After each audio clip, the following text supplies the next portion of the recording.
Hi, and welcome back to a new episode of our Latin American moto trip.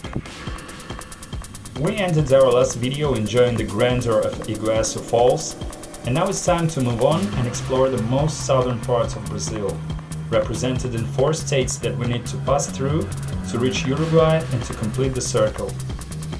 State of Paraná is the first on the list, and we are heading towards its capital, the city of Curitiba. We were expecting to see the land more involved in agriculture, but no. Most of the way is left for wilderness, amazingly beautiful rainforests, curly mountains and curvy roads waving around the numerous slopes within its national parks. You can see numerous species of the wildlife during your way, that's true. Dead, hit by trucks, lying rotten off-road. Honestly, it not only leaves a trace of sadness during the trip, but also starts a topic that must be highlighted here in this video, is we're trying to give an honest feedback on what we see. Brazilian roads is something you should always keep in mind planning a trip to Brazil. Dangerous, often very poorly maintained and absolutely miserably managed. Every problem that anyhow concerns traffic in Brazil is solved by speed bumps.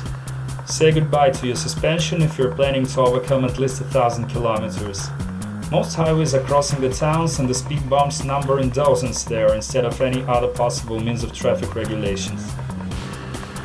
You may possibly think that it's a bit of price for the free usage, but no. The main national highways are managed by the private company, and this is where the most incredible part begins. Let's say the common opinion about the paid highways operated by a private company is that it gives an alternative with benefits, right? More lanes for the speed optimization or shortcutting the whole distance by warping the cities with the bypass roads. In Chile we experience a common situation when you don't have a free alternative, but neither you have any questions about the quality of the paid road, except for maybe too desperate urge for more gas stations. But Brazil decided to act different, like they got used to. The company operating the main Brazilian highway on the south sets the pay tolls every 60-80 kilometers and accepts only payments from the national debit cards or cash.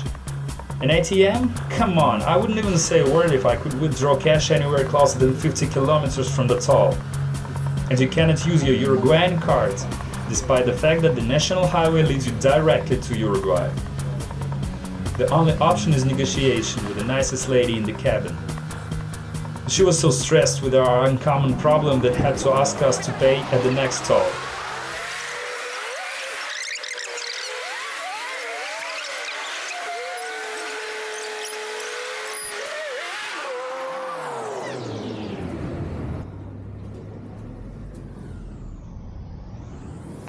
However, when the torment is done, the toll plaza immediately narrows into a single-lane road so that any accident leads to a multi-hour torture and a hopeful traffic jam.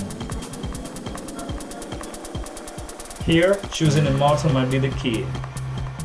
Finally, we reached Curitiba, and here my mood swings back to delights.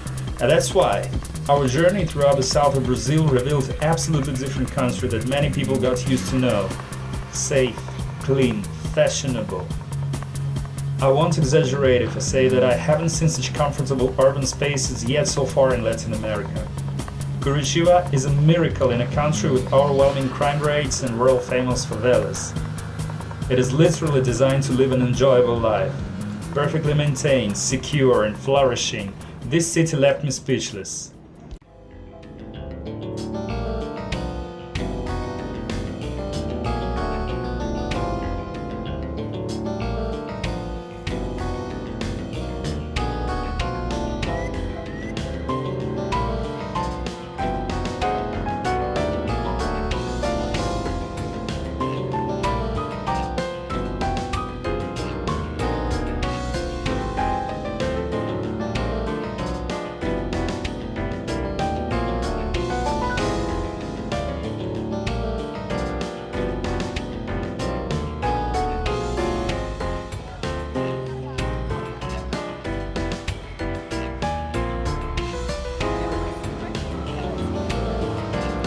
A special place in our heart is this tram in the historical center of Curitiba.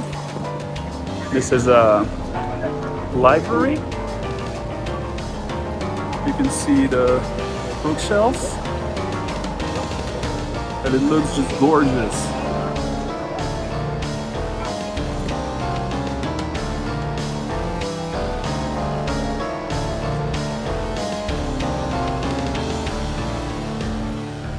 On the central square you can try local foods, buy souvenirs and drink what is called here quentão, a hell-hot wine brewed with spices and honey. It is normally served with pinhão, a wintertime specialty, almost tasteless but very good as a snack for drinks.